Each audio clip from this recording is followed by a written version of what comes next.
time you were in a grocery store, how did you decide what carton of milk to purchase? How about which foods? You may have used previous experience with that product, price level, or even packaging appeal to determine what made it from the shelf into your cart. While all of these are important factors to consider, another one that should always be part of your decision process is whether or not the food is local. If everyone bought more local foods, it would lead to a healthier society and environment while also improving both the national and global economy. A food mile is defined by the National Resource Defense Council as the distance food travels from where it is grown to where it is ultimately purchased or consumed. Most foods reach over 1,500 food miles before they are even used. As you can see here, these are some of the average food miles for some of the vegetables that we eat every day. When buying locally, it is important to reduce the number of food miles per meal as much as possible. After foods are harvested, the nutritional value immediately starts to decrease and continues with each passing moment.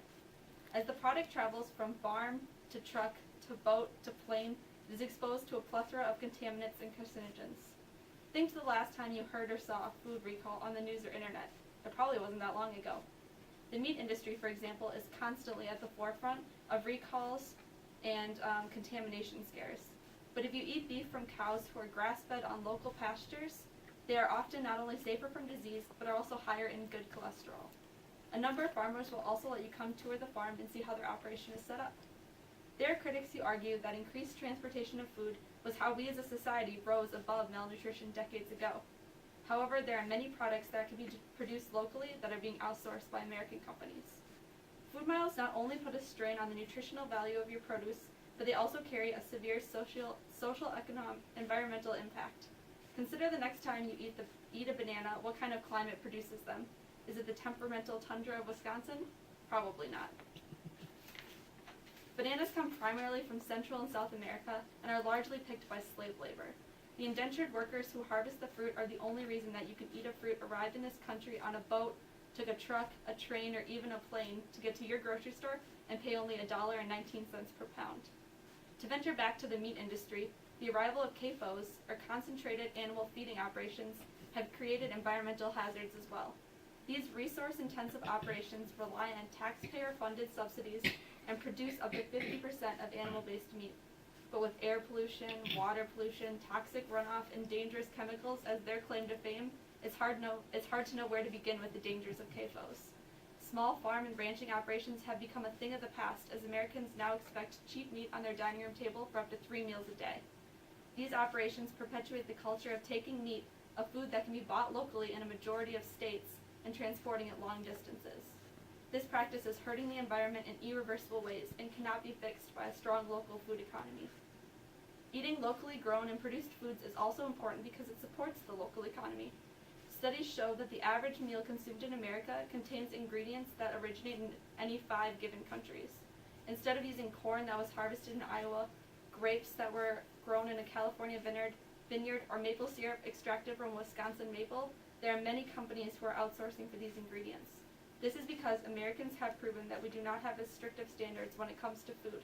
Our government standards when it comes to genetically modified foods and hormones are considered extremely lax when compared with those in Europe.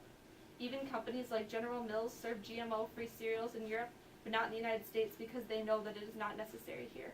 By taking a laissez-faire approach to food growth and consumption in our country, we are hindering our own economic well-being. The power of the purse is a very important tool that we hold as consumers, and one that we could use to help sculpt and build our local and regional food systems. When looking for the perfect example of global food politics, one must look no further than quinoa. It became popularized recently in America due to growing food fads. While the number of people trying out vegan, raw food, and gluten-free diets has escalated, so has our diversity of foreign plants. Quinoa is grown for its seeds and has its origins along the Andes in South America. It is popular due largely to its immense nutritional value among both North and South Americans. However, it is no longer becoming an economically viable solution for South Americans because as the demand has increased, so did the price. According to the Food and Agriculture Organization's figures, the prices of quinoa increased over the past decade from $70 per ton to $2,000 per ton. What was once a nutritious and cost-effective meal for developing South American cities has become just another price-inflated United States fad. There are many circumstances, it should be noted, however, when the Western diet does help farmers in developing countries. Without certain fruit exports, there would be many countries who would be unable to maintain their profit margins. However, when we stray away from foods that are native to our local areas, the effects can still be catastrophic for the world market as a whole.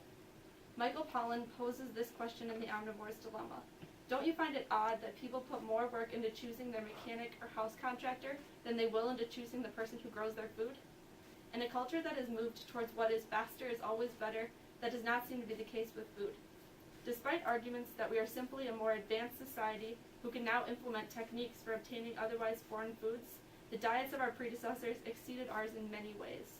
In order to improve both our own and the environmental health of society, we need to eat foods that travel less distances in order to reduce contamination and pollution caused from the transportation industry.